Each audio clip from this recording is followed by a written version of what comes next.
அந்த தமிழின்ப தமிழங்கள் உயிருக்கு நேர். இன்னைக்கு தமிழ்நாடு இருக்கிற சூழல்ல நாம் ஒரு புதிய வரலாற்றை படைப்பதற்கு தயாராக வேண்டிய அவசியத்தை நீங்க எல்லாருமே நல்லா புரிஞ்சு வச்சிட்டு இருப்பீங்கன்னு நான் நம்புறேன். அரசியல்னா என்னங்க? ஒவ்வொரு குடும்பமும் நல்லா வாழணும்னு நினைக்கிறது அரசியலா? இல்ல ஒரே ஒரு குடும்பம் மட்டும் தமிழ்நாட்டை சுரண்டி நல்லா வாழணும்னு நினைக்கிறது அரசியலா? நீங்களே சொல்லுங்க, எது அரசியல்? எல்லாருக்கும் நல்லது நடக்கிறது தானே அரசியல். அதுதான் நம்ம அரசியலும். காட்சிக்கு திராவிடம், ஆட்சிக்கு திராவிட மாடல்னு தினம் தினம் மக்கள் பிரச்சனைகளை மடைமாற்றி மக்கள் விரோத ஆட்சியை மன்னராட்சி போன்று நடத்துற இவங்க நமக்கு எதிராக இவங்க பண்ற செயல்கள் ஒன்னா ரெண்டாங்க. மாநாட்டில் ஆரம்பிச்சதுங்க. மாநாட்டில் ஆரம்பிச்சு அதுக்கப்புறமா நான் கலந்துக்கிட்ட அந்த புத்தக வெளியீட்டு விழா, நான் பறந்துரு போன அன்னைக்கு நம்மளுடைய 2ஆம் ஆண்டு துவக்க விழா அன்னைக்கெல்லாம் சிட்டிக்குள்ள எந்த ஹாலும் எந்த கல்யாண மண்டபம் கொடுத்துடக்கூடாதுன்னு அங்க போய் மகாபலிபுரத்தில் போய் அந்த ஃபங்க்ஷனை பண்றோம். ஏன் இன்னைக்கு பொதுக்குழு வரைக்கும் எங்கெல்லாம் எப்படியெல்லாம் தடைகள். ஆனா அத்தனை தடைகளையும் தாண்டி நம்மளுடைய தோழர்கள் சந்திப்பு நிகழ்ச்சிகள், மக்கள் சந்திப்பு நிகழ்ச்சிகள் தொடர்ந்து நடந்துகிட்டு தான் இருக்கும். அது தொடர்ந்து நடக்கும். நம்மளுடைய தோழர்கள் அர்ஜுன் பிரதர், நிர்மல் குமார் பிரதர், நம்ம ரமேஷ் பிரதர், இவங்கெல்லாம் போட்டு அடி அடி நடிக்கிறாங்க. நாமளும் அதே மாதிரி அடிக்கணுமான்னு மனசுக்குள்ள ஒரு யோசனையா தான் இருக்கு.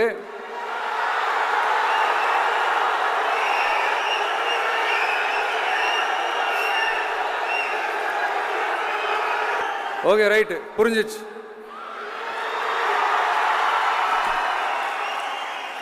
மாண்புமிகு மன்னராட்சி முதல்வர் அவர்களே,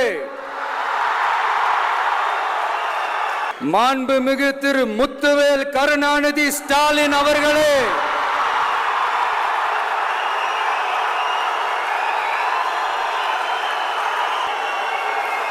பேரை மட்டும் வீராப்பா சொன்ன பத்தாதவர்களே, செயலையும் ஆட்சியிலையும் அதை காட்டணும் அவர்களே.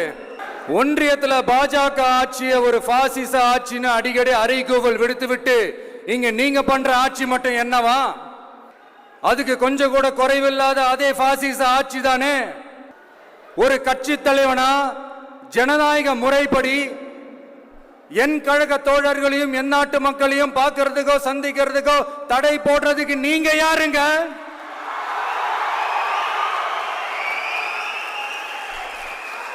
தடையை மீறிய மக்களை பார்க்கணும்னு முடிவு பண்ணிட்டா போயே தீருவேன். சட்டத்தை மதிக்கணும்ன்ற ஒரே காரணத்துக்காக தான் அமைதியா இருக்கிறேன். நேத்து வந்தவெல்லாம் முதலமைச்சர் ஆகணும்னு கனவு காண்றான்னு சொல்றீங்க. அது நடக்கவே நடக்காதுன்னு சொல்றீங்க. அப்படியே எந்த கட்சிக்கும் இல்லாத நெருக்கடியை தமிழக வெற்றி கழகத்துக்கு மட்டும் போட்டுக்கிட்டே இருக்கிறீங்க.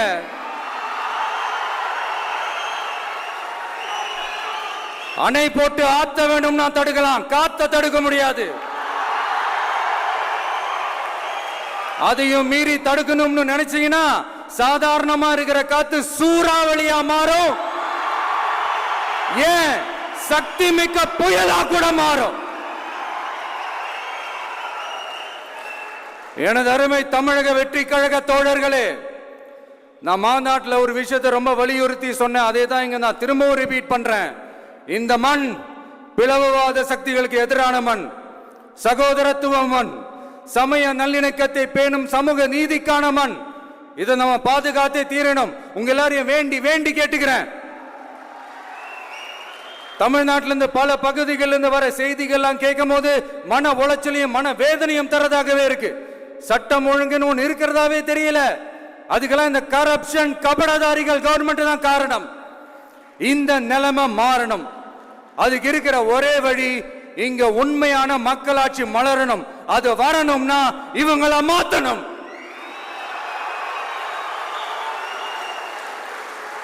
அதுக்கு என்ன வழி? அதுக்கு நாம என்ன செய்ய போறோம்?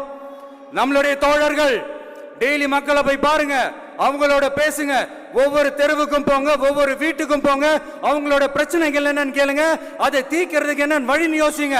அப்பதான் அவங்களுக்கு நம்ம மேல ஒரு நம்பிக்கை வரும். அப்படி ஒரு ஆழமான நம்பிக்கையை விதைச்சிட்டு அதுக்கப்புறமா நிமிந்து பாருங்க. ஒவ்வொரு வீட்டோட உச்சிலையும் தமிழக வெற்றி கழகத்தோட இரட்டை போர் யானை வாகை மலர் கொடி தானா பறக்கும், தானா பறக்கும். மாண்புமிகு மன்னராட்சி முதல்வர் அவர்களே, உங்க ஆட்சியை பத்தி கேள்வி கேட்டா மட்டும் ஏன் சார் உங்களுக்கு இவ்வளவு கோபம் வருது?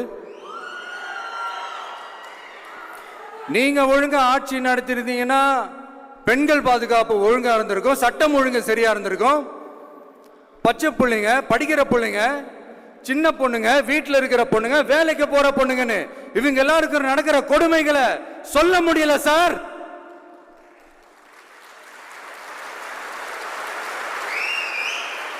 இதுல வேற உங்களை அப்பான்னு வேற கூப்பிடுறாங்கன்னு சொல்றீங்க.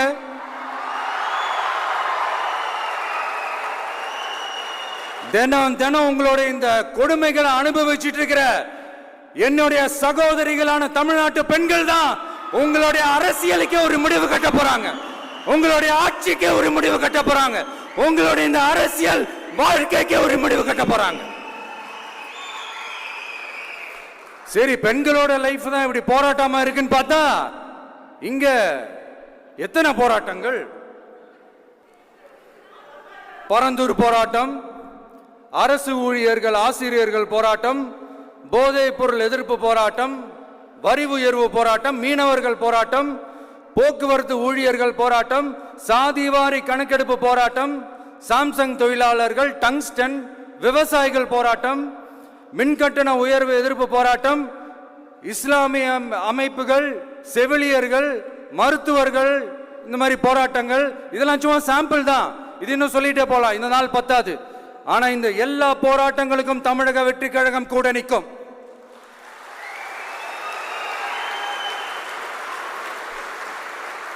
இங்க நீங்க தான் இப்படின்னா அங்க அவங்க யாரு? உங்க சீக்ரெட் ஓனர். அவங்க உங்களுக்கும் மேல மாண்புமிகு திரு மோடிஜி அவர்களே,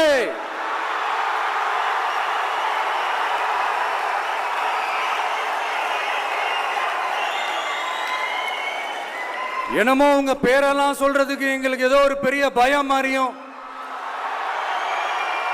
அப்படி ஒரு விஷயத்த சொல்லிடுறது.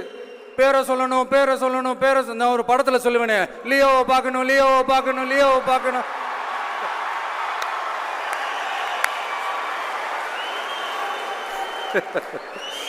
இல்ல இல்ல, சத்தியமா அப்படிதாங்க இருக்கு. சென்டர்ல ஆள்றவங்கன்னு சொல்றோம். சென்டர்ல யார் ஆள்றா? காங்கிரஸா? இங்க ஸ்டேட்ல ஆள்றவங்கன்னு பேசுறோம். இங்க யார் ஆள்றா? அதிமுகவா? அப்புறம் என்ன பேரை சொல்லணும், பேரை சொல்லணும்? எனக்கு புரியலையே. நீங்க தானே கேட்டீங்க, வச்சுக்கோங்க.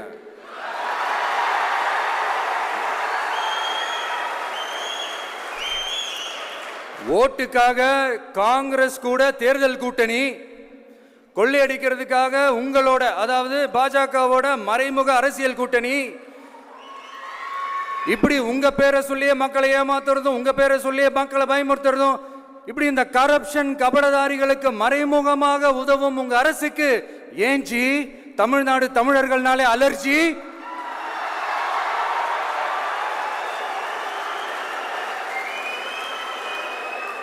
தமிழ்நாட்டிலிருந்து வர ஜிஎஸ்டியே கரெக்டா வாங்கிக்கிறீங்க, ஆனா தமிழ்நாட்டுக்கு பட்ஜெட்ல நிதி ஒதுக்க மாட்டேங்கிறீங்க. இங்க படிக்கிற நம்ம பிள்ளைங்களோட படிப்புக்கு நிதி ஒதுக்க மாட்டேங்கிறீங்க, ஆனா மும்மொழி கொள்கையை திணிக்கிறீங்க. டீலிமிட்டேஷன் என்ற பேர்ல தமிழ்நாட்டோட பார்லிமெண்ட் சீட்ஸ்லையும் கை வைக்க பாக்குறீங்க. ஒரே நாடு ஒரே தேர்தல் நீங்க ஸ்டார்ட் பண்ணப்பவே புரிஞ்சிருச்சு பிரதமர் சார் உங்க பிளான் என்னன்னு, எங்கெல்லாம் எப்படியெல்லாம் எந்த திசைகள் எல்லாம் இந்த நாட்டை கொண்டு போலாம்னு. சார் உங்ககிட்ட நாங்க சொல்லிக்கிறதெல்லாம், தமிழ்நாட்டை கொஞ்சம் கேர்ஃபுல்லா ஹேண்டில் பண்ணுங்க சார்.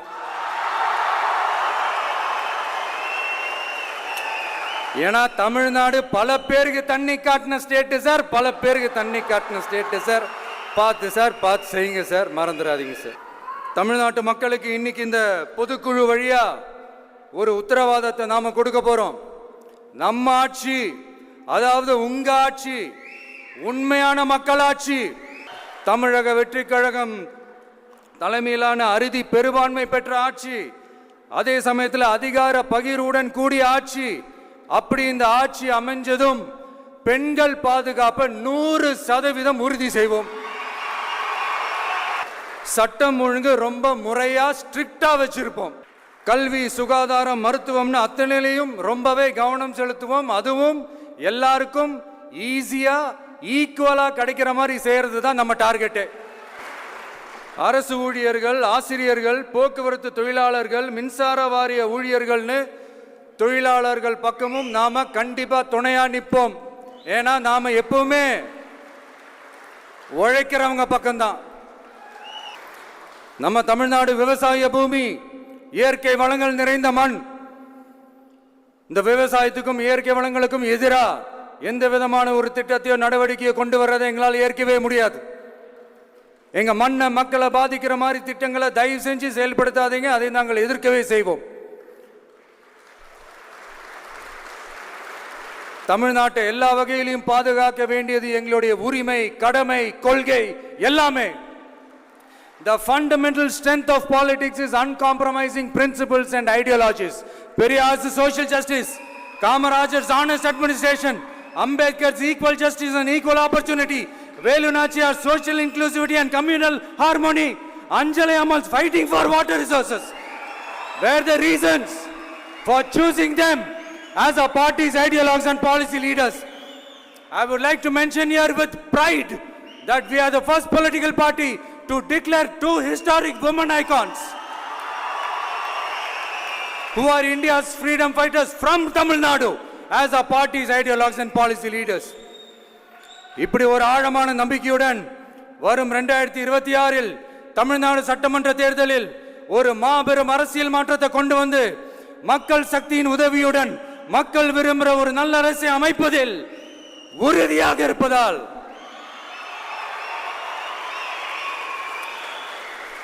அதை தடுக்கிறதுக்குன்னு சில பேர் பகல் கனவு காண்பார்கள் இல்லையா? அவங்க எல்லாருக்குமே சொல்லிக்கிறது ஒண்ணுதான். காற்று, மழை, வெயில், இயற்கையை யாரால் கட்டுப்படுத்த முடியும்? யாரால் தடுக்க முடியும்? இவை எல்லாம் கடவுளால் உருவாக்கப்பட்டவை. அப்படிதான் எம் மக்களுக்கான அரசியலையும் யாராலும் தடுக்க முடியாது. அரசியல் சூறாவளியையும் தேர்தல் சுனாமியையும் தடுப்பார் எவர். அப்படிதான் எம் மக்களுக்கான அரசியலையும் அந்த வெற்றியையும் யாராலும் தடுக்க முடியாது.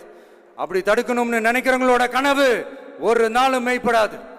Before concluding my speech, few words from William Blake. Men may come, men may go, but I go on forever.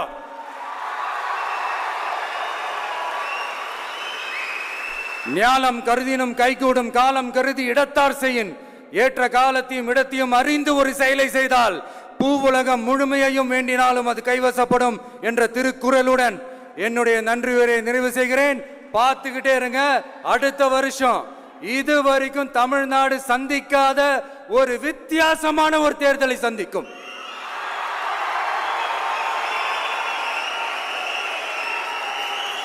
ரெண்டு பேருக்கு நடுவுல தான் போட்டியே. ஒன்னு டிவிகே, இன்னொன்னு டிஎம்கே.